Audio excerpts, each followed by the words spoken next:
3-4 মাস ধরে আইডি কার্ডের জন্য ঘোরাঘুরি করছি, কিন্তু একটার পর একটা বাধা আসতে আছে আমার আইডি কার্ড আর হয় না। প্রবলেম হলো আমার বার্থ সার্টিফিকেটে ইংলিশ নেমে একটা ওয়ার্ড কম আছে। এসএসসি এইচএসসি সার্টিফিকেটে একটা, আর হচ্ছে বার্থ সার্টিফিকেটে একটা আরেকটা। তো এখন যাই হোক ফাইনালি ঠিক হয়ে গেছে, তো সেটাই নিতে যাচ্ছি কমিশনার অফিসে। তোবার যে চেঞ্জ করা লাগছে, এর আগের বার নারীর জায়গাতে পুরুষ দিয়ে দিয়েছিল, সেটা ঠিক করা হয়েছে। আবার আব্বুর নেমে ভুল দিয়েছিল, সেটা ঠিক করা হয়েছে। আবার আমার নেমে ভুল। ভুলের দুনিয়া রে ভুলের দুনিয়া। তারপরে ফুলের দুনিয়ায় চলে আসলাম। ব্যাংকে আমার একটু কাজ ছিল, তো আমি ফুলদের সঙ্গে টাইম স্পেন্ড করছিলাম।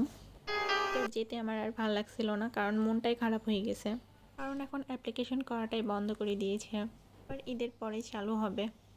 এখন যদি বার্থ সার্টিফিকেটে প্রবলেম না থাকতো তাহলে এতদিন হয়ে যেত। এখন যেখানেই যায় না কেন ন্যাশনাল আইডি কার্ডই লাগবে। কার্ড ছাড়া কোনো দাম নাই রে। যাই হোক, অনেক সুন্দর একটা ওয়েদার ছিল, এত সুন্দর বাতাস আসছিল, আমার মনটা তখন ফ্রেশ হয়ে গেছিলো। বাট আমার মা তো আসেই না, বান্ধবীর সাথে গল্প শুরু করে দিয়েছে। আমি বুঝে পাই না কেন দেরি হচ্ছে, এই অপেক্ষা করাটা যে কী যে বিরক্তের কাজ। আর এইদিকে ফুলগুলো অর্ধেক তাজা হয়েছে আর অর্ধেক মরে গেছে, দেখতে কেমন জানা লাগছে। এই গাছই কিন্তু শিক্ষা দেয় যে হাজারো অপ্রাপ্তির মাঝে কিন্তু আমাদের বেঁচে থাকা সম্ভব।